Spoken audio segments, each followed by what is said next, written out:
وأهل بيته الطيبين الطاهرين المعصومين المنتخبين المنتجبين المظلومين المطهرين الذين أذهب الله عنهم الرجس وطهرهم تطهيرا.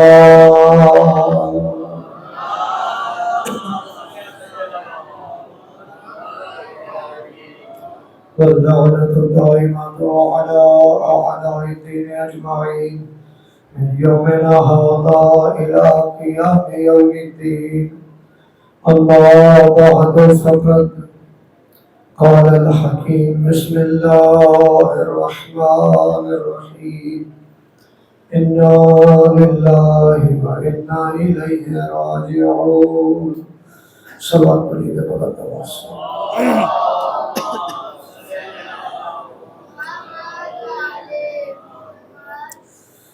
دعا ہے خالق کائنات عصر کے بانیان اور جتنے بھی مومنین نے دامے دل میں قدم سخ میں جتنی بھی امداد کی ہے پروردگار ان کے سے تمام کو قبول فرمائے. مالک کائنات ان کے توفیقات خیر میں اضافہ فرمائے. مالک کائنات اس ذکر کے صدقے میں وارثان ذکر کے صدقے میں ان کے مرحومین کے درجات بلند فرمائے. مالک کائنات اس ذکر کے صدقے میں ان کی موجودہ اور ہم سب کی موجودہ اور زندگی میں آنے والی مشکلات دور فرمائے. جہاں جہاں میں بھی ذکر مظلوم کربلا ہو رہا ہے عزادار مومنین و مومنات کی مالک حفاظت فرمائے. دشمنان کی شر سے پروردگار ہم سب کو اور تمام مومنین و مومنات کو محفوظ فرمائے. جہاں پہ بھی ذکر مظلوم کربلا ہو رہا ہے ذکر میں عزاداری میں آنے والی رکاوٹوں کو خدا دور فرمائے. خداوند متعال سے دعا ہے کہ خالق کائنات بہت بڑی دعا ہے ہم سب کو کسی منافق کا محتاج نہ بنائے. خداوند کریم سے دعا ہے کہ خالق کائنات ہمیں عزاداری کے ساتھ ساتھ مقصد کربلا کو سمجھنے کی توفیق عطا فرمائے. اس پہ عمل کرنے کی توفیق عطا فرمائے. پروردگار ہماری اس 10 دن کی عبادت کو ریاکاری سے محفوظ فرمائے. خداوند متعال ہماری مشکلات کو دور فرمائے. ہمارے رزق میں اضافہ فرمائے. جتنے مومنین نے میرے ذمہ دعائیں لگائی ہیں بالخصوص ایک مومنوں نے میرے ذمہ دعا لگائی آج کی رات کے صدقے میں خداوند متعال ان تمام مومنین و مومنات کی دعاؤں کو قبول فرمائے. آپ سب کی پروردگار دعاؤں کو قبول فرمائے. خداوند کریم کا لاکھ شکر ہے جس پروردگار نے ہمیں یہ ذکر نصیب کیا. اس خدا کا جتنا شکر ادا کریں وہ کم ہے کہ اس پروردگار میں ہمیں یہ دن نصیب کیے ان دنوں میں تاکہ ہم نے کوشش کی کہ ہمارا غرض تخلیق کیا ہے اس دنیا میں خدا ہم سے چاہتا کیا ہے اس دنیا میں وارثان جن کو ہم نے رہبر بنایا جن کو خدا نے ہمارے لیے چنا وہ ہم سے کیا چاہتے ہیں. ہم نے یہ کوشش کی ان کو فالو کرنے کی ان کے فرامین کو سمجھنے کی ان کی محبت کو سمجھنے کی ان کے مقام کو سمجھنے کی ان کی افضلیت کو سمجھنے کی کوشش کی. تو یہ خداوند کریم کا لاکھ شکر ہے کہ اللہ نے یہ ہمیں موقع فراہم کیا کیونکہ یہ جو آپ آتے ہیں تو ذکر میں یہ بھی خدا کی ایک نعمت ہے. ہر بندہ فرش عذاب میں بھی نہیں آتا. آپ کو کتنے ہی ایسے لوگ ملتے ہیں گھر سے آ جاتے ہیں لیکن فرش عذاب میں نہیں آتے. کتنے لوگ آپ کو گلیوں میں کھڑے ہوئے بیٹھکوں میں بیٹھے ہوئے ملتے ہیں. میں تو کچھ نہیں کہتا لیکن اتنا ضرور کہوں گا وہ خود دیکھیں خود تحقیق کریں خود اپنا احتساب کریں کہ میں نے ٹائم بھی نکالا میں گھر سے چل کے پڑا مقصد بھی یہی لے کے آیا. میں باہر بیٹھا رہا میں نے سنا کچھ نہیں میں امیر بن کے بیٹھا رہا اور میں چلا تھا حسین کے لیے. میں کس کے لیے چلا تھا؟ حسین کے لیے چلا تھا، اس کے ذکر کے لیے چلا تھا، تو میں باہر کھڑا رہا، میں بیٹھکوں میں بیٹھا رہا، مجھے کیا ملا؟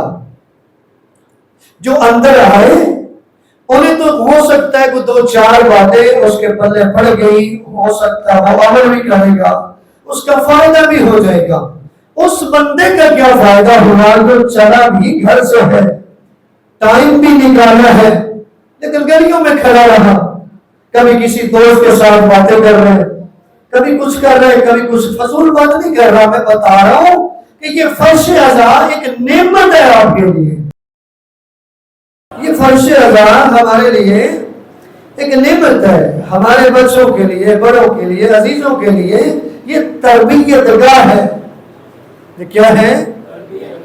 یہاں سے تربیت ہوتی ہے، اور یہاں پہ جو نہیں آ رہا اسے خود سوچنا چاہیے کہ کتنی ایسی چیزیں ہیں جن سے میں محروم ہو گیا۔ ہم تو لوگوں کے بارے میں بات کرتے ہیں کہ انہیں آنا چاہیے، ان کے بارے میں بھی بات کرتے ہیں، لیکن سب سے پہلے تو اپنوں کے بارے میں بات کریں، اور برادرانہ مشورہ کہ خود کوشش کریں۔ کیا وہ جو مقصد حسین ہے وہ گلیوں میں کھڑے ہونے سے پتا چلے گا؟ بولے نا، تھوڑا تھوڑا بولے میرے ساتھ۔ وہ مقصد حسین بیٹھک میں بیٹھنے سے پتا چلے گا؟ وہ مقصد حسین باہر گلی میں کھڑے ہو کے کسی دوست، کسی یار کے پاس کھڑے ہو کے باتیں کر رہے ہیں، اس مقصد حسین کا پتا چلے گا؟ یا پردے کے اندر میری ماں بہنیں بیٹیاں جو آئی ہوئی ہیں مجلس میں بھی آ گئی اور آپس میں باتیں کر رہی ہیں، اس مقصد کا پتا چلا جس مقصد کے لیے اتنا قیمتی ٹائم نکالا۔ جو ممبر پہ آنے والا ہے اس کی تو ذمہ داری ہے جو آیا ہے اسے کچھ دے، جو اس کا علم ہے، جو اس کا ادراک ہے، اس کا پہنچائے، لیکن آنے والے کی بھی تو ڈیوٹی ہے، آج جو گیا ہے کچھ لے کے جانا، ڈیوٹی ہے یا نہیں ہے جی؟ تو یہ ہمیں اپنا ماحول بدلنے کی ضرورت ہے۔ جو ماتمی ہے وہ صرف ماتمی ہے، بڑی معذرت کے ساتھ، میرے لیے سارے قابل احترام ہے۔ جو حسین کا ماتمی ہے میں کیا بتا سکتا ہوں اس کا کتنا مقام ہے۔ جو حسین کا ذکر سننے کے لیے آیا، میں کون ہوتا ہوں بتاؤں کہ اس کا کتنا بڑا مقام ہے۔ وہ تو بروز محشر جب حسین کے سامنے جائے گا تو پھر خدا بتائے گا کہ میرے نام کو زندہ کرنے والے کا نام تمہیں لیا ہے، اب باغ میں تجھے دیتا ہوں، میں ہوں سب سے بڑا دینے والا۔ اس وقت کی قدر بھی اس بات ہوگی۔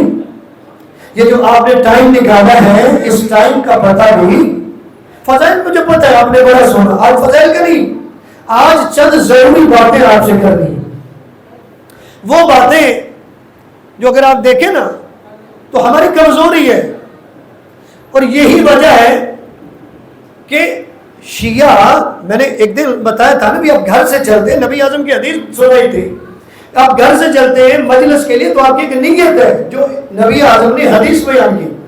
وہ نیت کیا ہے؟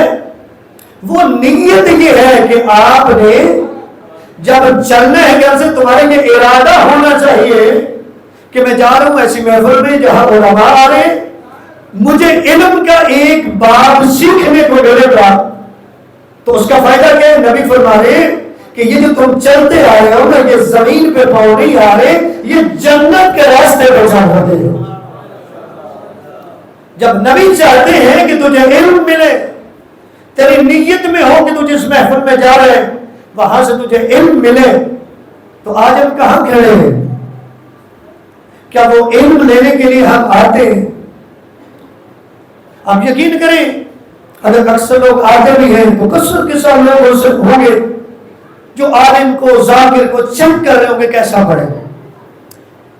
اس بندے کے پاس کیا پیمانہ ہے؟ کوئی پیمانہ ہے؟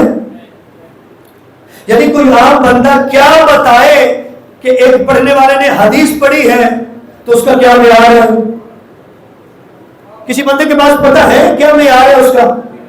ہو سکتا ہے کہ پڑھنے والے نے ایک حدیث ایسی پڑھی ہو، امام کا ایک فرمان ایسا پڑھا ہو، ایک بندہ راہ راست پہ آ گیا ہو، تجھے پتہ ہے اس بندے کو کیا مقام ملا ہے؟ یہ سوچنے والی بات ہے. ماتمی ہے وہ صرف ماتمی ہیں، جو مجلس میں بیٹھتا ہے وہ صرف مجلس میں بیٹھتے ہیں. نہیں، ماتم کیا ہے؟ ماتم ہے احتجاج. لیکن گلیوں میں ہم گئے، لوگوں کو پتہ چلے، لوگ کہیں ان کو کیا ہوا. یہ جو کیا ہوا نا، یہ کہاں سے پتہ چلا؟ یہ گلی میں نہیں پتہ چلے گا، یہ یہاں سے پتہ چلے گا. یہ کہاں سے پتہ چلے گا؟ یہاں سے پتہ چلے گا وہ کون تھا، کتنی عظمت کا مالک تھا، کیسے شہید ہوا، ہم کیوں گلیوں میں آئے، ہم کیوں ماتم کرتے ہیں، ہم نے اپنے بچوں کو بیویوں کو ساتھ لیا، ٹائم نکالا، ہم جو آئے 10 دن اتنا قیمتی چھوڑ کے ہم کیوں آتے ہیں؟ ہم نے کیا دیکھا ہے؟ ہمیں کون سا درد ہے؟ ہمیں کون سی تکلیف ہے؟ کس کے لیے ہم آئے؟ وہ کہاں سے پتہ چلے گا؟ یہاں میں سے. وہاں پہ تو ماتم ہو رہا ہے جو اس میں شک نہیں بڑی عبادت ہے، لیکن وہ ہے احتجاج. لوگوں کو بتانے کے لیے 1400 سال سے کہ احتجاج ہوتا ہے اور ہوتا رہے گا. لیکن لوگ جب پوچھے بھی کہ کیوں ہو رہا ہے تو اس کیوں کا جواب یہاں پہ ہے. اس لیے آج کل اکثر لوگوں کی زبان سے آپ یہ جملے سنتے ہیں، مجلس کی ضرورت نہیں، صرف ماتم کر لو، حسین راضی ہو جائے گا.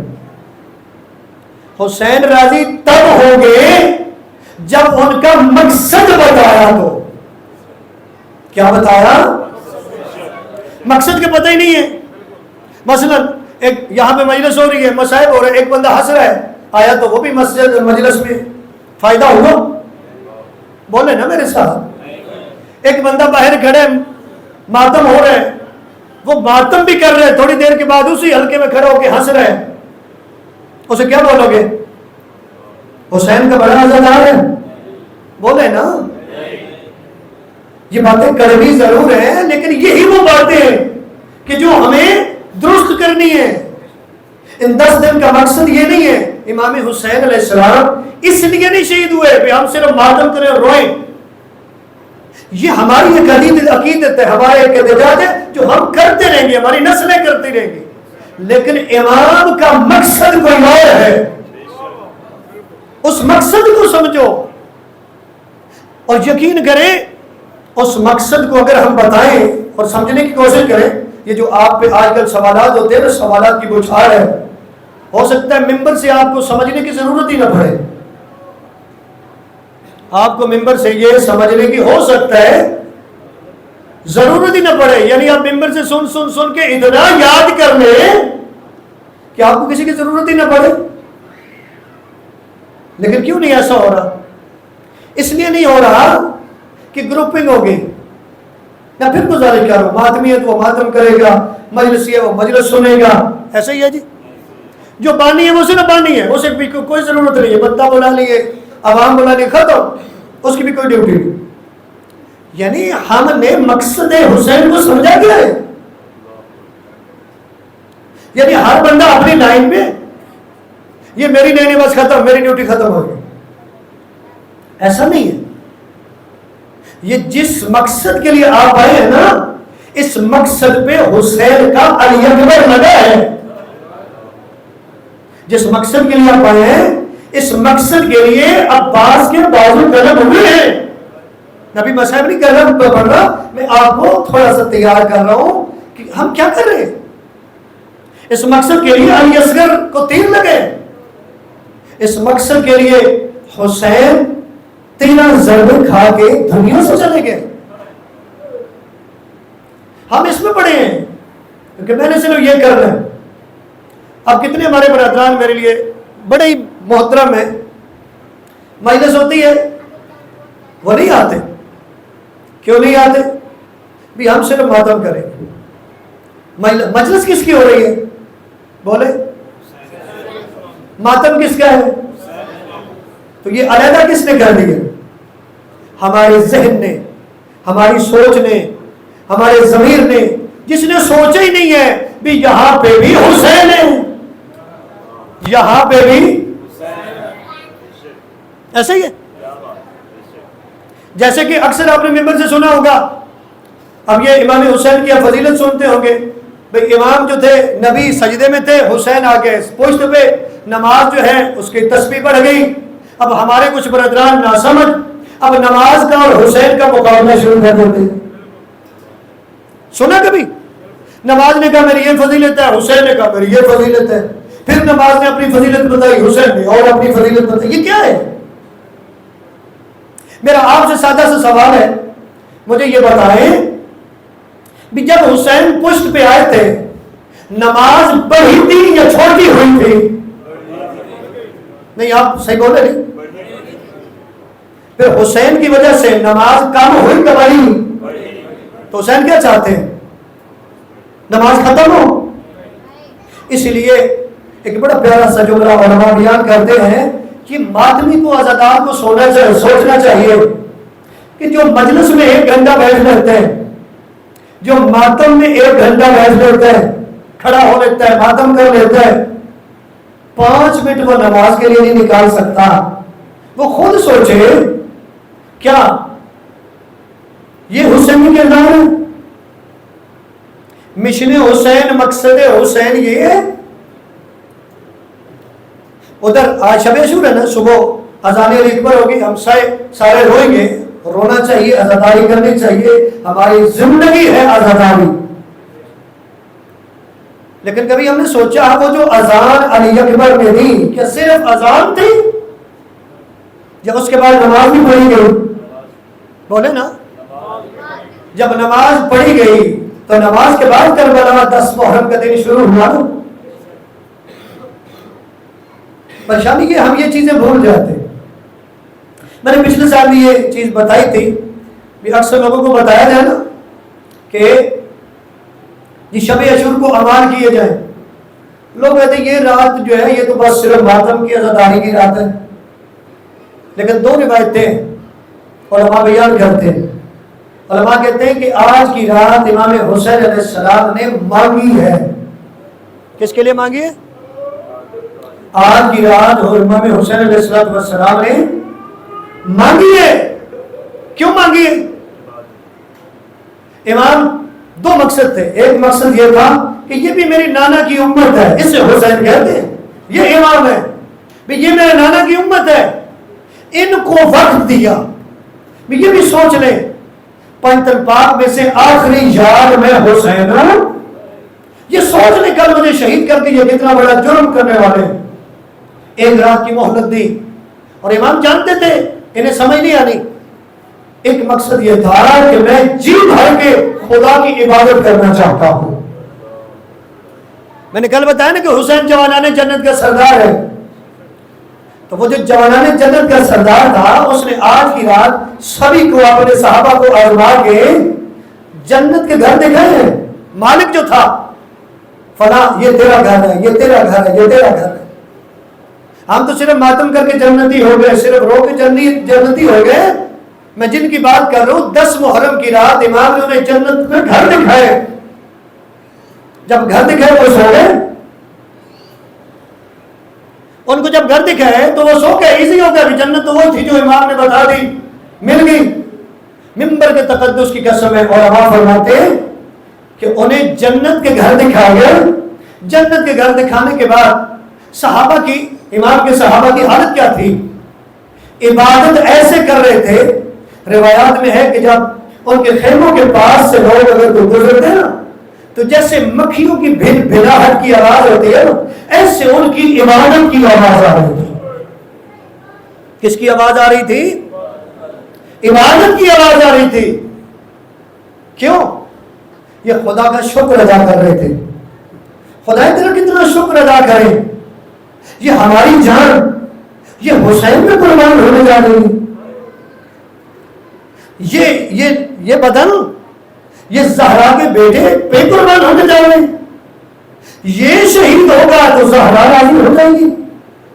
یہ بندہ ناچیز شہید ہوگا رسول راضی ہو جائیں گے. عبادت کر رہے ہیں.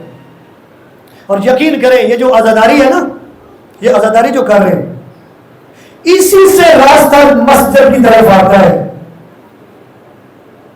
یزید کیا چاہتا تھا؟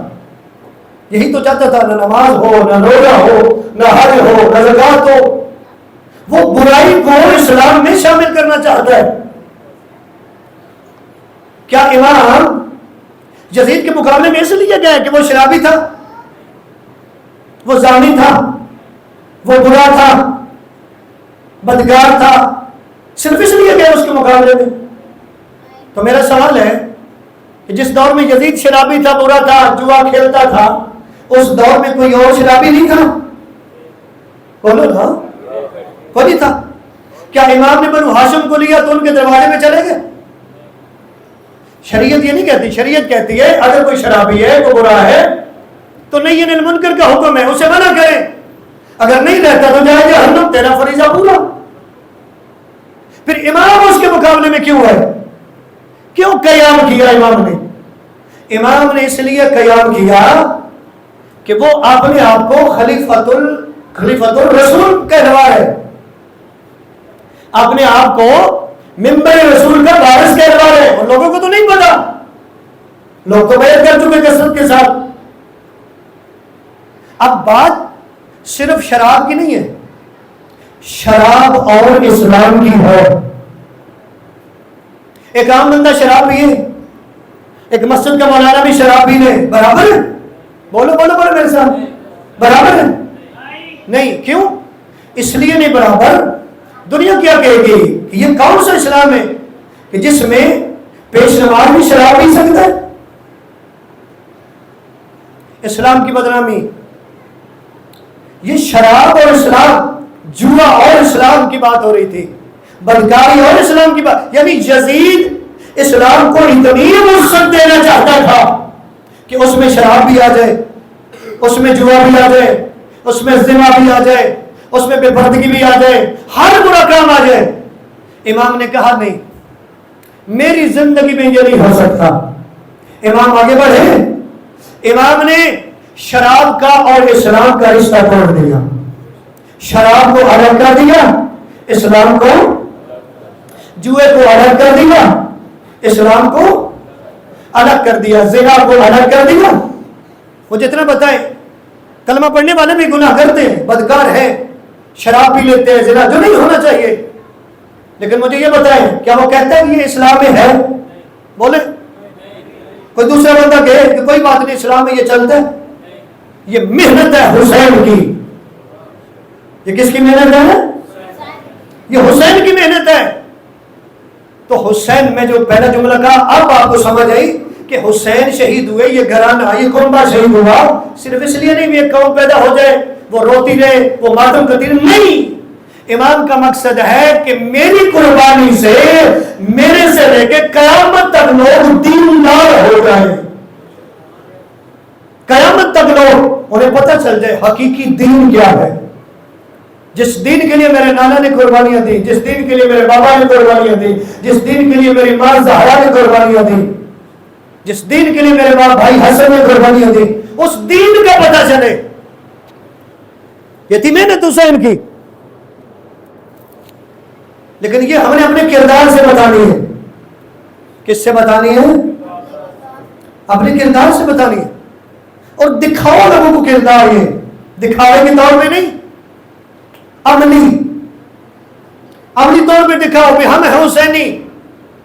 حسینی بنو. صرف سجدہ، صرف ضربے یاد نہ رکھو، وہ سجدہ بھی یاد رکھو. بھی اوپر سے ضربے چل رہی ہے لیکن امام نے سجدے سے سارے نہیں اٹھایا. سبحان ربی الاعلی وبحمدہ. میں ایک سوال کرتا ہوں، 72 شہید ہوئے تھے نا جب یہی مغربین کی نماز پڑھی گئی. علی کی بیٹیوں نے پڑھی ہے یا نہیں؟ بولو بولو میرے ساتھ. پڑھی ہے. زینب عالیہ جس پہ دکھوں کے، تکلیفوں کے پہاڑ ٹوٹے، نماز پڑھی ہے. اور اگلا سوال، کیا ان کی نماز ہماری جیسی ہے؟ ہماری نماز ان جیسی ہے؟ نہیں ہے. ہماری نماز میں تو کبھی خیال بھی آ جائے خدا معاف کرے گا. وہ گھرانہ ایسا ہے کہ جب اس کی عبادت کرتے ہیں کوئی خیال ہے. تو پھر بتائیں جب سیدہ زینب نے نماز پڑھی ہوگی اور جب کہا ہوگا خدا کو مخاطب کر کے سبحان ربی العظیم وبحمدہ، سبحان ربی الاعلی وبحمدہ، مجھے یہ بتائیں، آپ بتائیں انصاف سے، جب نماز پڑھ رہی ہوگی، خدا کی حمد کر رہی ہوگی، کسی کونے میں دماغ کے کسی کونے میں حسین ہوگا؟ کسی کونے میں علی اکبر ہوگا؟ انہوں نے بتایا خدا کسے کہتے ہیں. یہ ساری قربانی، بلکہ علماء تو کہتے ہیں بی بی نے جب نماز پڑھی ہے ہاتھ اٹھا کے دعا کی، پروردگار ہماری اس قربانی کو قبول فرما دے۔ یہ گھرانا ہے جس کو آپ نے مانا ہے، یہ اتنا عظیم گھرانا ہے، ان کے ماننے والا نمازی ہونا چاہیے، ان کے ماننے والا باکردار ہونا چاہیے۔ میں پورا محرم کہتا رہا ہوں قرآن پڑھنا چاہیے، قرآن پڑھنا چاہیے۔ آج جملہ کہوں، جس کا امام نو کے نیزہ میں پڑھتا ہے اس کا ماننے والا قرآن نہیں پڑھنا چاہیے اسے؟ نو کے نیزہ میں قرآن حسین نے پڑھا، کسی کو شک ہے؟ یہ اتنی مشہور و معروف روایت ہے کہ اہل سنت کچھ انکار کرتے ہیں تو اہل سنت میں سے لوگ کھڑے ہو جاتے ہیں جو انہیں روایتیں انہی کی کتابوں سے دکھاتے ہیں کہ یہ دیکھو لکھا ہوا ہے کہ نو کے نیزہ پہ حسین نے قرآن پڑھا۔ قرآن پڑھنے کی وجہ کیا تھی؟ یہی تو وجہ تھی، دنیا کو بتانا تھا کہ تم نے سر اور بدن کا رشتہ تو توڑ دیا، لیکن قرآن سے ہمارے ساتھ جو رشتہ ہے وہ نہیں توڑ سکتے۔ ہمارے ساتھ کیوں ٹوٹا ہوا ہے قرآن کا رشتہ؟ ہم کیوں نہیں قرآن پڑھتے؟ پڑھنا چاہیے نا۔ جب اور یقین کریں ممبر کے تقدس کی قسم آپ قرآن پڑھیں گے آپ میں سے کوئی مشرک نہیں پیدا ہونے والا، میں چیلنج سے کہتا ہوں۔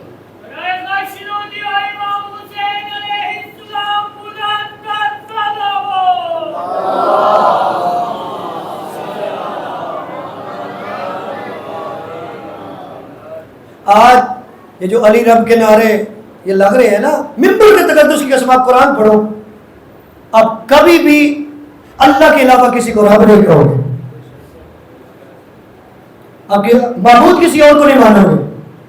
قرآن پڑھو، اب سجدہ کسی اور کو اللہ کے علاوہ نہیں کریں گے۔ ایسے تو نہیں ان ھذا القرآن یہدی للتی ہی اقوم، فرمائیے یہ وہ قرآن ہے، یہ وہ کتاب ہے جو سیدھے راستے کی ہدایت کرتی ہے۔ کیا کرتی ہے؟ سیدھے راستے کی ہدایت کرتی ہے، لیکن کب؟ جب ہم پڑھیں گے۔ کیا کریں گے؟ ابھی میرے برادر بتا رہے تھے نا کہ یہاں پہ 5 وقت نماز ہوتی ہے، یہاں قرآن پڑھایا جاتا ہے، یہاں پہ ہم یہ تو پڑھتے ہیں کہ 20 سال جناب فضا قرآن سے باتیں کرتی تھی، قرآنی ماحول ملا تھا تو پڑھتی تھی نا۔ ہم کیوں نہیں دے رہے بچوں کو قرآنی ماحول؟ آکسفورڈ سلیبس تو پڑھا رہے ہیں، اچھے اچھے سکولوں میں ہم پڑھا رہے ہیں، تو وہ جو سکول ہمیں پڑھانا چاہیے وہ کیوں نہیں پڑھاتے؟ وہ ہمیں پڑھانا چاہیے کہ نہیں پڑھانا چاہیے؟ اگر وہ سکول پڑھا رہے تو کبھی بندہ مشرک نہیں ہوگا۔ جنہوں نے توحید کے لیے سب کچھ قربان کیا ان کا ماننے والا بھی مشرک ہو سکتا ہے؟ بولو میرے ساتھ میرے برادران، مشرک ہو سکتا ہے وہ بندہ؟ نہیں ہو سکتا۔ وہ بندہ کافر ہو سکتا ہے؟ بولو نہیں ہو سکتا۔ جس نے حسین کا سجدہ پڑھ لیا، صحیح سن لیا، اس پہ تحقیق کر لی، وہ بے نماز ہو سکتا ہے؟ تیرا امام آخری وقت اپنی بہن کو مل رہے ہیں اور کہہ رہے ہیں میری بہن مجھے نماز شام میں یاد رکھنا۔ عسکری بھائی جلدی کریں، غور ہے جی سارے صاحبان کی، میں بہت مختصر کر رہا ہوں، اس کے بعد موقع کی مناسبت سے چند جملے مصائب کے پڑھیں گے۔ یہ باتیں بہت ضروری ہیں کیونکہ ان 10 دنوں کا ایک مقصد ہے، اور وہ مقصد آپ نے نہ لیا، نہ سمجھا، اس پہ عمل نہ کیا تو فائدہ نہیں ہونے والا۔ ایک بندہ حج پہ گیا، واپس آئے، اللہ کے نبی میرا حج قبول ہے۔ نبی فرماتے ہیں یہ بتا جب حج میں گیا تھا تو جو آپ میں گناہ پائے جاتے تھے، جو خرابیاں تھی وہ ختم ہو گئی؟ اگر تو چینج آ گیا، جھوٹ بولتا تھا تو اب نہیں بولتا، بے نماز تھا اب بے نماز نہیں ہے، فرمایا پھر حج قبول ہے۔ لیکن اگر جیسے گیا تھا ایسے واپس آ گیا تو حج بھی قبول ہے۔ یہ ٹائم ایسا نہیں ہے، یہ 10 دن عظیم دن ہے۔ آیت اللہ تقی بادشاہ فرماتے ہیں یہ جو آپ ازاداری کرتے ہیں نماز شب سے زیادہ ثواب ہے۔ کس سے؟ لیکن کون سی عزاداری؟ جس میں سوچو، جو عزاداری تمہیں بدل دے، جو عزاداری تمہیں صحیح حسینی بنا دے، جو عزاداری تجھے مقصد حسین سمجھا دے، تو سوچنے پہ مجبور ہو جائے میں کہاں کھڑا تھا، جو میں حسینی تھا وہ تو کوئی اور بات ہے، اصل حسینی ہونا تو کچھ اور تھا۔ حسینیت تو ایک کردار ہے، یزیدیت بھی ایک کردار ہے۔ حسینیت میں حقوق اللہ بھی ہے، حقوق العباد بھی ہے، نماز بھی ہے، روزہ بھی ہے، حج بھی ہے، زکوٰۃ بھی ہے۔ اور میں ہاتھ باندھ کے پردے کے اندر جو میری ماں بہنیں بیٹیاں بیٹھی ہیں، آج کے ماحول کو نہ دیکھو کہ سر پہ چادر نہیں ہے تو ہم بھی ممبر کے تقدس کی قسم ہے، کربلا سے لے کے کوفہ سے لے کے شام، علی کی بیٹیاں بھوکی بھی تھیں، علی کی بیٹیاں پیاسی بھی تھیں، لیکن کسی عالم سے بھی تو نے نہیں سنا ہوگا کہ کسی بی بی نے بھی جب کوئی جاننے والا آیا نا تو اس نے پوچھا ہو کہ میرے لیے کوئی حکم، تو کسی بی بی نے بھی کہا ہو کہ کھانا لے لیں، کسی بی بی نے کہا ہو پانی لے لیں۔ ممبر کے تقدس کی قسم ہے جب بھی سوال کیا یہی کیا، اگر ہو سکتا ہے تو چند چادریں لہرائیں اپنی بہنوں کو۔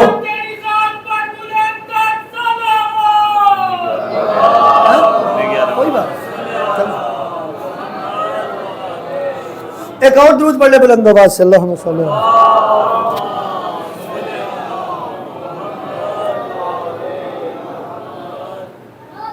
میں ہاتھ باندھ کے منت کر رہا ہوں، میں ہاتھ باندھ کے منت کر رہا ہوں کہ بی بی کی کنیزیں ہیں، محرم نہ محرم کا اگر ہمیں پتا ہو، اس ذکر میں آگے نہیں لگنا تو کس جگہ سے پتہ چلے گا؟ آج اگر پردے کی بات کی جائے تو ہمیں کیا جواب ملتا ہے؟ یہ کون سے جنگل کے لوگ آگے؟ مجھے یہ بتائیں، جنگل میں جو جانور ہوتے ہیں وہ پردہ کرتے ہیں؟ یہ پردہ کس کے لیے؟ عورت کے لیے پردہ۔ اللہ قرآن میں سورہ نور میں فرما رہے ہیں پردے کو حکم دے رہے ہیں، اور جو بتاتا ہے وہ جنگلی ہو گیا۔ بیویوں کو، اور بیویاں جن کی میں نے بات کی، کیا وہ نہیں جانتی کہ ابھی چادر آئے گی تو نیزے سے اتار لی جائے گی؟ پتہ ہے نا، پھر بھی مانگ تو چادر رہی ہے، کیوں؟ اس کا جواب کیا ہے؟ اس کا جواب یہ ہے کہ بیویاں جانتی ہیں بھی نیزے سے اتار لی جائے گی، لیکن جب چادر ملے گی کم از کم اتنی دیر تو سر پہ رہے گی جب تک نیزہ لگتا نہیں ہے۔ ہماری بہنیں بیٹیاں مائیں یہ اس کی کنیز ہے۔ آج بھی ہماری کتنی خواہش ہے ہم مقامات مقدسہ کی زیارت میں جائیں، ہے نا؟ شام جائیں، بی بی کے روزے پہ بے پردہ عورت جا سکتی ہے؟ بولو، جا سکتی ہے؟ کیا پیغام دیا کہ بے پردہ عورت مجھے پسند نہیں ہے۔ ہم شادی بیاہوں پہ جاتے ہیں نکاح پڑھنے کے لیے، اب یقین کر کے مان جائیں کتنی عورتیں ایسی ہوتی ہیں مولانا کو دیکھے گی پردہ کر لے گی، جو ہی مولانا نکاح کر کے پیچھے ہٹے فوری وہی کام۔ مولانا سے پردہ ہے، اللہ نے حکم دیا ہے پردے کا، سبھی نامحرموں سے پردہ ہے۔ مولانا سے پردہ کہ مولانا کیا کہیں گے کس کے سر پہ چادر نہیں بھائی، حسینی ہو حسین کو سمجھو، علی والے ہو علی کے کردار کو سمجھو، علی کی بیٹیوں کے کردار کو سمجھو۔ پھر آپ کو پتا چلا ان 10 دنوں میں جو محنت ہوئی ہے، جو علی کی بیٹیوں نے اتنے مشکل سفر کیے، وہ کس کے لیے کیے؟ وہ مقصد کیا تھا؟ ہمیں دیندار بنانا تھا، ہماری نسلوں کو دیندار بنانا تھا، ہم سب کو نمازی بنانا تھا، ہم سب کی نسلوں کو نمازی بنانا تھا، ہماری نسلوں کو پاک کرنا تھا۔ کتنے ہی ایسے لوگ ہیں جن کو پتہ ہی نہیں ہے بنکاح جو ہے وہ کیسے کروانا ہے، جو بھی آیا کروا دو۔ کتنے بندے ایسے ہیں جن کو پتہ ہی نہیں ہے، وہ عدالت سے طلاق لے لیتے ہیں، بخا دو ٹینشن ہی کیوں، پتہ ہی نہیں، فکر جعفریہ میں نہیں ہوتی، کیوں؟ یہ وہی باتیں جو میں نے ابتدا میں کی کہ ہم چند چیزوں میں لگ گئے۔ مشیت عزاداری بس صرف یہی ہے، ماتم کر لو، رو لو، ختم، نہ نہیں، صرف اس کے لیے اتنی معمولی جان نہیں ہے حسین کی، اتنی معمولی جان نہیں ہے۔ امام خمینی علیہ رحمہ فرماتے تھے اس دین کی اہمیت کو سمجھو، اس دین پہ حسین جیسی ہستی قربان ہو جاتی ہے. کبھی ہم سمجھیں, کبھی گھر میں بیٹھ کے سوچیں. ہم بڑی بڑی باتیں ہوتی ہیں ان کے بارے میں ہم سوچتے ہیں, کبھی ہم ان چیزوں کے بارے میں بھی سوچیں کہ ہمارا کردار کیا ہے. یہ جو نسلیں ہیں, یہ جو آپ کے بچے ہیں, آپ کی بہت بڑی ڈیوٹی لگائی گئی, آپ کے دلوں میں ان کی محبت ڈالی گئی تاکہ یہ نسلیں تم دیندار نسل بناؤ. بروز محشر سب سے مشکل سوال آپ پہ ہونے یہ ہے, بچوں کے بارے میں بتاؤ. آپ کی جو ڈیوٹی لگائی تھی بچوں کے حوالے سے, یہ بتاؤ بچوں کو دیندار بنایا تھا یا صرف آکسفورڈ کا سلیبس پڑھایا تھا؟ آج سکولوں کی حالت دیکھیے. سکولوں میں پروگرام ہوتا ہے, بچیاں ڈانس کر رہی ہیں اور مائیں باپ خوش ہو رہے ہیں, ہماری بیٹی نے بڑی اچھی پرفارمنس کی ہے. یہ حسینی کردار ہے. ادھر آپ کیا سنتے ہیں, یہ بیویاں شام میں گئی, وہاں لوگ ڈھول مار رہے تھے, وہاں جو ہے وہ طبل بجا رہے تھے, وہاں لوگ جو ہے وہ ناچ رہے تھے. ادھر وہ ناچ پسند نہیں ہے, ادھر پسند آ گیا. باتیں میں مجھے پتہ ہے کڑوی ہیں, لیکن حسینیت کو سمجھو. یہ ساری چیزیں قیامت والے دن ہم سے پوچھی جائیں گی. آپ سے بات کرنے کے بعد اب میں ہاتھ باندھ کے اپنے ان برادران سے گزارش کرتا ہوں جن کی نظر میں 10 محرم کا دن کوئی عید کا دن ہے. اب میرے لیے سارے قابل احترام, شیعہ ہو اہل سنت ہو, مجھے پتہ ہے کافی میرے برادران اہل سنت بھی آئے بیٹھے ہوں گے, اور آنا بھی چاہیے. حسین صرف شیعہ کا نہیں ہے, حسین اہل سنت کا بھی ہے, کیونکہ سنی ہے تو وہ بھی نبی کا کلمہ پڑھتا ہے, شیعہ ہے تو وہ بھی نبی کا کلمہ پڑھتا ہے. اور نبی وہ ہے کہ جو حسین کو کانوں پہ سوار کر کے مدینے کی گلیوں کی سیر کرواتے ہیں. نبی وہ ہے جو کہتے ہیں کہ اے اللہ حسین سے میں محبت کرتا ہوں, تو بھی حسین سے محبت کر, اور تو مجھ سے بھی محبت کر جو حسین سے محبت کرتا ہے. میرا اللہ, نبی فرماتے ہیں یہ حسین مجھ سے ہے, میں حسین سے. سبھی کا حسین ہے, لیکن میں نے کیوں کہا میں ہاتھ باندھ کے ان سے بھی منت کر رہا ہوں.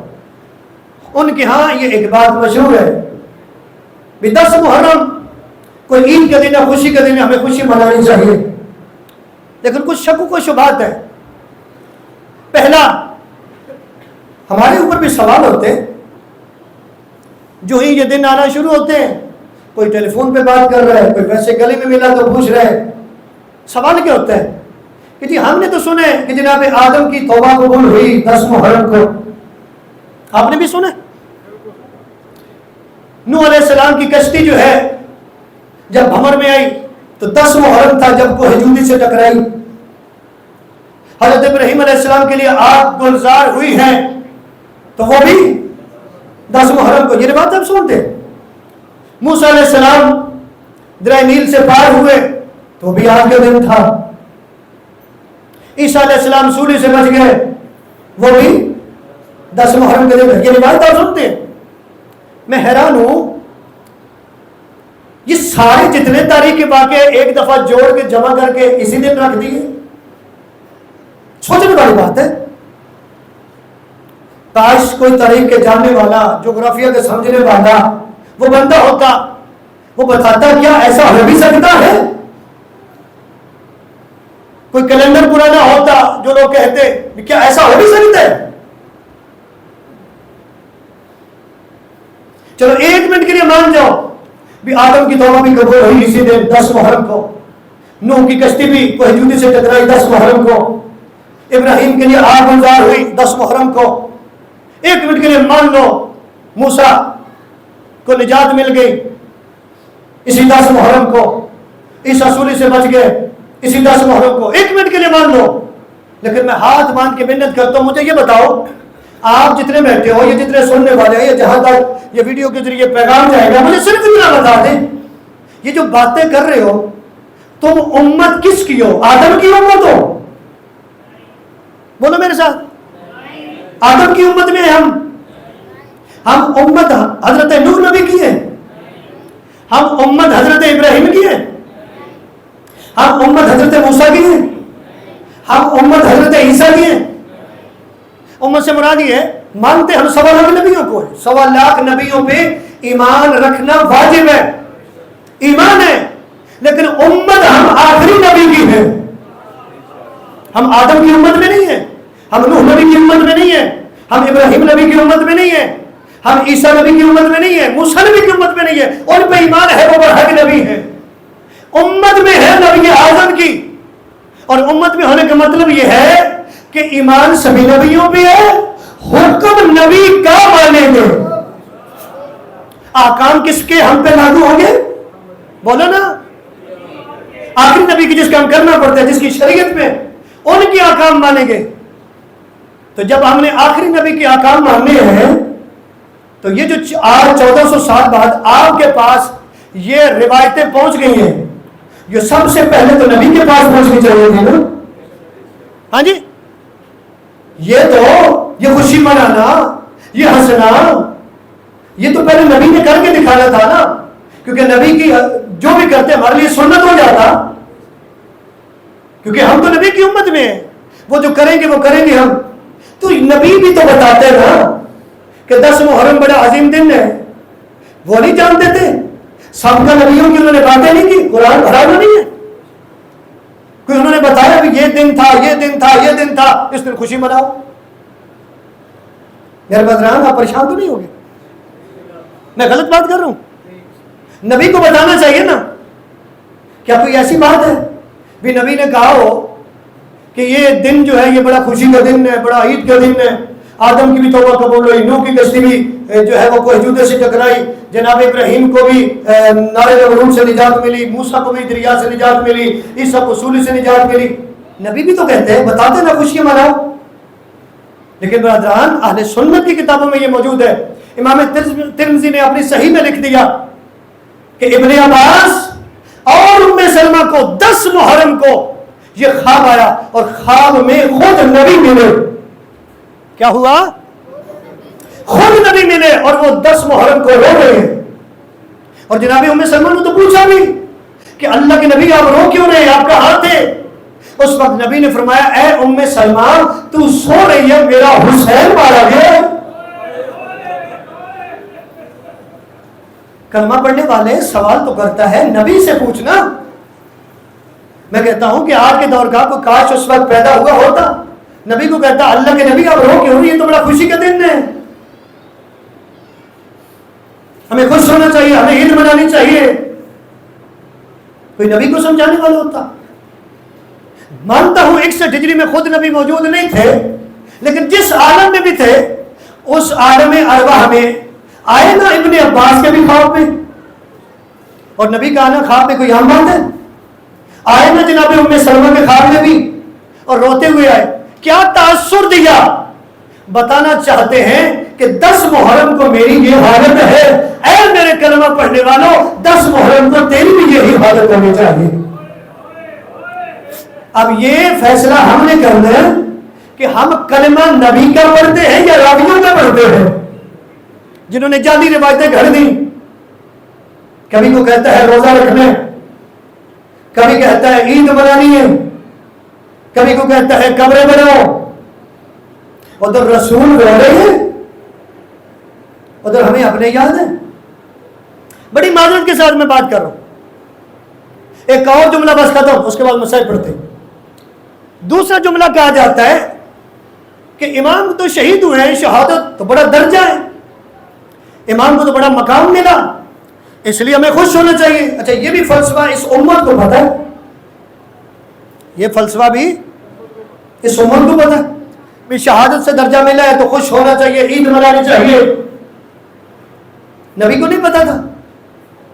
پر جنگ احد اہل سنت کی کتابوں میں یہ روایت موجود ہے کہ جنگ احد میں بہت سے لوگ شہید ہوئے، صحابہ شہید ہوئے. ہر گھر میں لاشیں آئے. بہنیں تو بھائی کو رو رہی ہیں، بیوی ہے تو وہ شوہر کو رو رہی ہے. چلو لفظ میں آسان کر دوں، صحابی بھی رو رہے ہیں، صحابی کی بیوی بھی رو رہی ہے، صحابی کی بہنیں بھی رو رہی ہیں، صحابی کی مائیں بھی رو رہی ہیں. اور بات چلو یہاں تک ختم کرتے ہیں. چلو بات صحابی کی امتی تھا، اسے نہیں پتا تھا، ان کی اولاد، ان کی بیوی، ان کے بچے، ان کی بہنیں، ان کی بیٹیاں نہیں پتا تھا. لیکن روایت تو کہتی ہے کہ صرف یہ گھر والے نہیں روئے، صرف صحابی نہیں روئے، صرف ان کے رشتہ دار نہیں روئے، بلکہ نبی نے فرمایا ہائے غضب، آج ہر شہید کا رونے والا ہے، میرے چچا حمزہ کو رونے والا کوئی نہیں ہے۔ اس سے کیا سمجھے آپ؟ اس سے آپ کیا سمجھے؟ نبی رونے سے منع کر رہے ہیں بلکہ خواہش ظاہر کر رہے ہیں کہ کاش آج میرے چچا حمزہ کو بھی کوئی روتا۔ اور جب لوگوں کو پتا چلا انہوں نے اپنی عورتیں بھیجی کہ جو جناب حمزہ کو روئی۔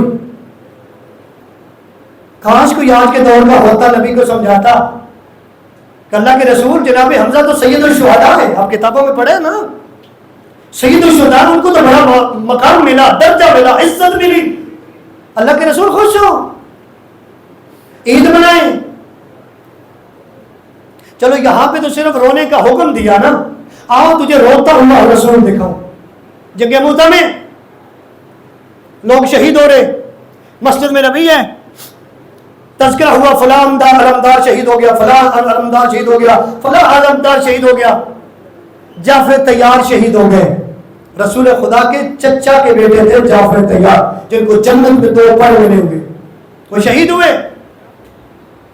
نبی اعظم احد کی بات تو کی ہے نا کہ خواہش ظاہر کی کہ وہ روئے جناب حمزہ کو۔ یہاں پہ جنگ موتا میں جناب جعفر طیار شہید ہوئے، علمدار شہید ہوئے، تو نبی خواہش صرف ظاہر نہیں کر رہے کہ روئے، بلکہ روایت کہتی ہے نبی خود اتنا روئے کہ ہچکیاں بندھی، اور پھر جب بندے نہیں روئے تو نبی نے فرمایا جعفر جیسوں پہ رونا چاہیے۔ یہ نہیں کہا صرف جعفر کو روئے، اس بات کو سمجھیں، فرمایا جعفر جیسوں پہ، جیسے امام نے فرمایا تھا نا جب بیعت کا تقاضا ہوا مثل لا یوالی و مثلا، مجھ جیسا یزید جیسے کی بیعت نہیں کر سکتا، یعنی اگر کوئی پہلے کے بارے میں کہے کہ کسی نے بیعت کی، امام نے اس کا بھی راستہ روکا، اور آنے والے دور میں بھی کوئی یہ تقاضا کرے بیعت کا، امام نے اس کا راستہ بھی روکا، جو مجھ جیسا ہوگا بیعت نہیں کرے گا۔ امام نے یہاں کہا جعفر جیسے پہ روئے، یعنی جو بھی جعفر جیسا ہے اس پہ نبی نے فرمایا روئے۔ اس سے آپ کیا سمجھے؟ رونا بدعت ہے، عزاداری بدعت ہے۔ حسین تو دنیا میں آ رہے ہیں، پہلے نبی خوش ہوئے پھر رونا شروع کر دیا، ابھی تو حسین شہید ہی نہیں ہوئے۔ لوگوں نے پوچھا بھی آپ کیوں رو رہے ہیں؟ بچے کے آنے میں تو خوش ہونا چاہیے، اللہ نے حسین جیسا بیٹا دیا۔ نبی نے کہا جبریل مجھے اسی بچے کے شہید ہونے کا واقعہ سنا کے گئے کہ یہ 3 دن کا پیاسا کربلا میں شہید ہو گئے۔ میرے شیعہ سنی بھائیوں، ابھی تو حسین شہید ہی نہیں ہوئے، پیدا ہوئے ہیں، ابھی پیدا ہوئے ہیں تو نبی رو رہے ہیں حسین کے غم میں۔ تو جب پیدا ہوئے تو رو رہے ہیں، تو نبی کا یہ رونا حسین کے غم میں تو نبی کی سنت ہے۔ یہ باتیں اس لیے بتائی جا رہی ہیں، روایتوں پہ نہ جاؤ، عمل رسول پہ جاؤ۔ کس پہ جاؤ؟ یہ گھرانہ ایسے نہیں چلا۔ ہماری کوشش ہے آج انشاءاللہ اعمال بھی ہوں گے یہاں پہ 1:30 بجے عزاداری کر کے، جہاں بھی آپ کی دل ہوگا عزاداری کر کے آئیے گا یہاں پہ۔ اگر دیکھیں نا تو یہ بھی سنت حسین ہے، اور سنت حسین کے صحابہ کی اعمال بھی ہوں گے۔ صبح اذان علی اکبر بھی دی جائے گی تمام برادران سے، اس میں بھی شرکت کی استدعا ہے۔ کوشش کیجیے گا، اعمال بھی کیجیے گا، عزاداری بھی جی بھر کے کریں، شب بیداری بھی کریں، حسین کے غم میں جی بھر کے روئیں۔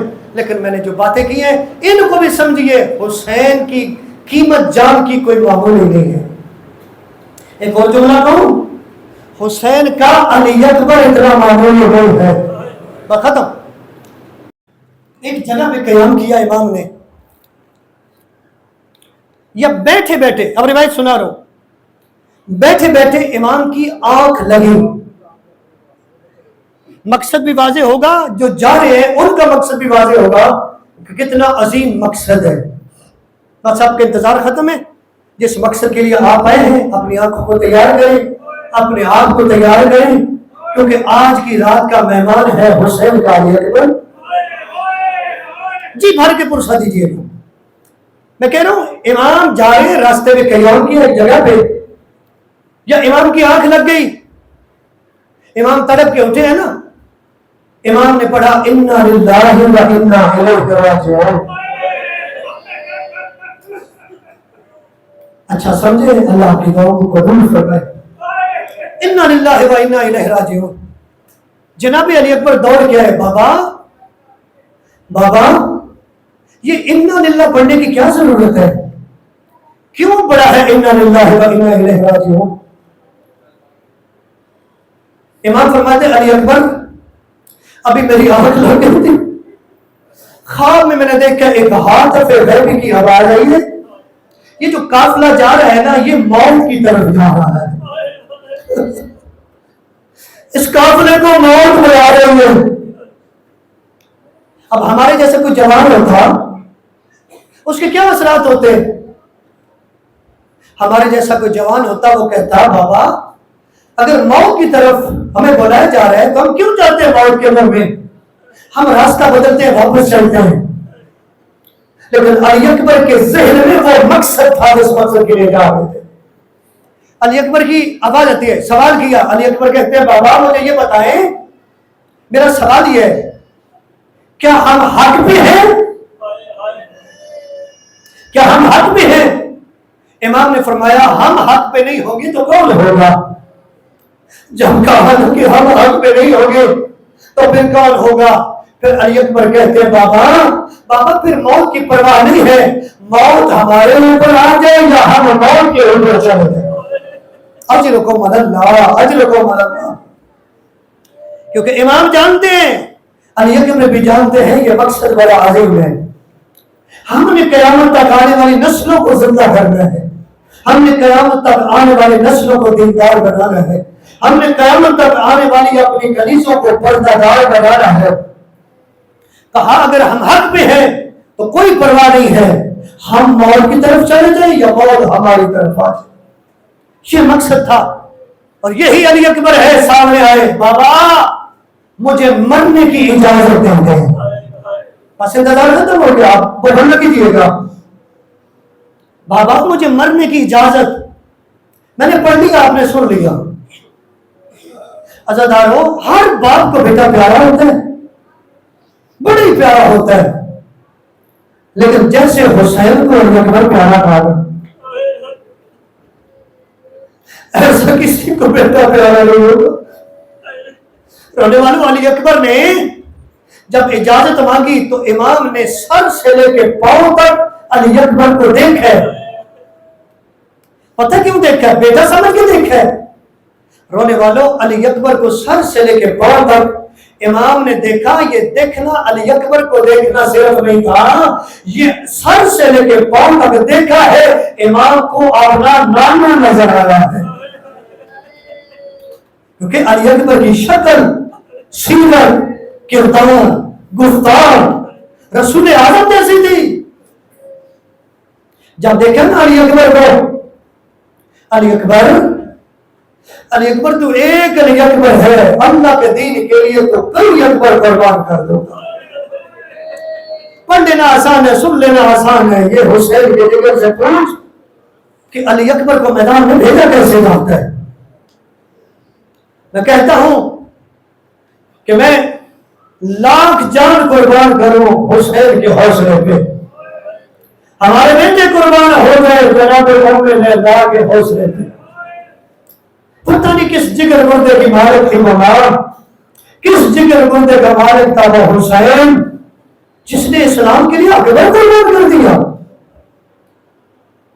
کہا علی اکبر میری طرف سے اجازت ہے، جاؤ اپنی ماں سے اجازت لے آ. ماں کے خیمے میں آئے.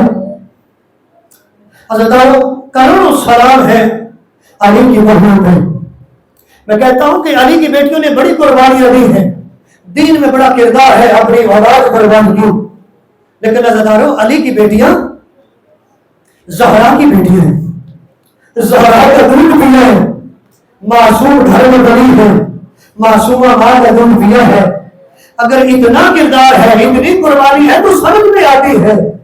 علی کی بہویں، مجھے پڑھ لینے دیجئے، آپ ماحول خراب کر رہے ہیں. مومن تیار ہے، پیچھے ہو جائے.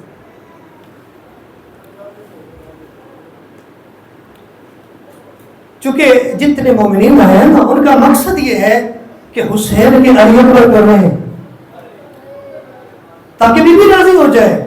علی اکبر کوئی عام شہزادہ نہیں.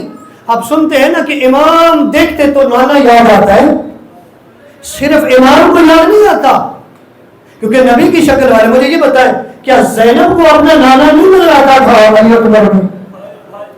کیا ام کلثوم کو اپنا نانا نظر نہیں آتا علی اکبر میں؟ کیا ان بیویوں سبھی بیویوں کو اپنا نانا یاد نہیں آتا علی اکبر میں؟ آتا ہے یاد. تو پھر علی اکبر کوئی عام شخصیت نہیں. کوشش کیجیے گا رونے کی. علی اکبر آئے پالنے والی ماں کے سامنے, مجھے اجازت. کیسی اجازت دے سکتی ہے زینب عالیہ؟ میں نے ابھی کہا کہ اگر حسین کو علی اکبر میں نانا نظر آتا ہے تو کیا زینب کو نانا نظر نہیں آتا؟ ماحول تو بنا میں چل جو میں کہہ دوں. اس لیے میں برادران کو کہہ رہا تھا یہ ایک تار ہوتی ہے, اگر ٹوٹ جائے تو آنسو نہیں آتے, یہ دل نہیں رونے والے ہیں. اس لیے آپ ماحول بنائیں گے تو آپ رو سکیں گے, سید آپ راضی کر سکیں. بس کچھ بھی ہونے آپ کا دھیان میری طرف ہونا چاہیے. علی اکبر میں نانا نظر آیا, عسکری بھائی چھوڑ دے, نانا نظر آیا, لیکن زینب کو تو ایک اور چیز بھی نظر آئی. علی اکبر کو سر سے لے کے پاؤں تک نظر آیا, نظر کی پاؤں تک. علی اکبر کے اس سر سے لے کے پاؤں تک جب نظر کی, اب اس جملے کی سمجھ آئے گی پردے کے اندر میری علماء بہنوں کو کہ جنہوں نے اپنے بھائیوں کے بچے لے کے پالے ہوتے ہیں وہ جانتی ہے جس کو پالا ہوتا ہے وہ کتنا پیارا ہوتا ہے. اب آپ جڑے میں جملہ کہہ دوں, سر سے لے کے پاؤں تک زینب نے دیکھا ہے علی اکبر کو. علی اکبر نے مانگی ہے اجازت, اور رونے والوں کی اجازت نہیں تھی. زینب کے دل پہ بستر چلا, اور رونے والوں زینب کے سامنے وہ پورے 18 سال آگے. کیسے میں اکبر کو پالتی نہیں ہوں, کیسے میں علی اکبر کو چلنا سے ہاتھ تک میرے زندگی کا پتہ نہیں. اجرکم اللہ, اجرکم اللہ. نہ تیرے آنسو کو بھول گئے, اللہ تیرے آنسو کو بھول گئے. پورے 18 سال, پورے 18 سال علی اکبر کے سامنے آئے. ایسے میں علی اکبر کو پالتی رہی, ایسے میں علی اکبر کو لباس پہناتی تھی. جب سامنے آئے 18 سال, اداروں علماء نے معتبر علماء کا جملہ, زینب نے انکار کر دیا. اور علی اکبر میں اجازت نہیں دوں گی, کیسے دوں گی اجازت؟ علی اکبر نے علماء کہتے ایک سوال کیا, پھپھی اماں اگر آپ اجازت نہیں دے گی نا تو میں میدان نہیں جاؤں گا, لیکن ایک سوال کا جواب دے دیں. اگر بروز قیامت میری دادی زہرا نے یہ پوچھ لیا زینب اتنا بتا تجھے میرا حسین زیادہ پیارا تھا یا اکبر زیادہ؟ ہائے دادی جی, ہائے دادی جی, زندگی کا پتہ نہیں ہے. آج آخری رات کا مہمان ہے حسین کا یوسف, آج بغیر نہ کیجیے گا. اگر پوچھ لیا میری دادی زہرا نے کہ تجھے حسین پیارا تھا یا اپنا علی اکبر تو کیا جواب دو گی؟ اور رونے والے زینب کے سامنے ایک سائڈ پہ علی اکبر ہے, ایک سائڈ پہ حسین ہے. ارے ان پہ ماتم کر کے کہتی ہے میں کئی اکبر حسین پہ قربان کر دوں. اجرکم اللہ, اللہ تیرے جوانوں کی زندگی دراز کرے, اللہ تیرے جوانوں کی زندگی دراز کرے. اور وہ نہ کیجیے گا, آج شب عاشور ہے, کیسے ہو سکتا ہے علی کی بیٹیاں آج روئے اور ماننے والا نہ روئے, اکبر کی ماں روئے اور آپ نہ روئے, پالنے والی ماں روئے اور آپ نہ روئے, کیسے ہو سکتا؟ اللہ آپ کو سلامت رکھے. بڑی مشکل اجازت ملی عزاداروں, جب بڑی مشکل اجازت ملی امام نے گھوڑے پہ سوار کیا. بس تو جملے مجھے کہنے کی اجازت دیجیے, جب میں کہوں گا تو تعبیر رہیے گا. امام نے گھوڑے پہ بٹھایا, امام نے کہا علی اکبر اللہ کے حوالے, علی اکبر اللہ کے حوالے. علی اکبر نے گھوڑے کو ایڑ لگا, گھوڑا دوڑا, اور رونے والا حسین بگنجارے صاحب کا جملہ گھوڑا دوڑ رہا ہے. یکدم یہ میرے امام نے قدموں کی آہٹ محسوس کی جناب علی اکبر نے. علی اکبر نے من کے دیکھا تو بوڑھا باپ دوڑتا آ رہا تھا. اور جوان اور نوجوان تیرے حصے کا مذاہب ہے, بوڑھا باپ دوڑتا آ رہا تھا. جناب علی اکبر گھوڑے سے اترے, قریب آ کے کہتے بابا, بابا کیوں آ رہے ہیں؟ کہا آپ نے ہی تو گھوڑے پہ بٹھایا ہے, کہا آپ نے ہی تو تیار کیا ہے, اب کیوں آ رہے؟ سنیں گے جملہ ہو جوان والے, سنے کے جملہ اس وقت حسین فرماتے ہیں اب علی اکبر اگر تو میری جیسا ضعیف ہوتا اور تیرا میرے جیسا کوئی جوان بیٹا ہوتا، زندگی کے بتائیے جی بھائی پوچھ میرے جیسا تو تیرا بیٹا ہوتا پھر میں پوچھتا۔ بابا کہنا کیا چاہتے ہیں؟ کہا ایک منت ہے کون سی؟ کہا جا میدان کی طرف لیکن اس طریقے کے ساتھ جا کہ جاتے تک بار بار مڑ کے دیکھتے رہے لوگ، ارے علی اکبر تیرا چہرہ دیکھتا۔ اجرکم اللہ، اجرکم اللہ۔ علی اکبر ایک منٹ رک جائے، علی اکبر میں تیرا چہرہ دیکھتا ہوں، علی اکبر میں تیرا چہرہ دیکھتا ہوں۔ علی اکبر آیا میدان میں، رونے والے بہت بڑی جنگ کی ہے علی اکبر نے، 120 یزیدیوں کا واصلہ جہنم کیا، ایک منٹ ایک میری طرف پر 120 یزیدیوں کا واصلہ جہنم کیا۔ اور رونے والوں حسین چلتے ہوئے جناب لیلا کے پاس آئے، لیلا ام لیلا تو ماں ہے، ماں کی دعا جلدی قبول ہوتی ہے، ایک دفعہ دعا کر مجھے علی اکبر زندہ مل جائے۔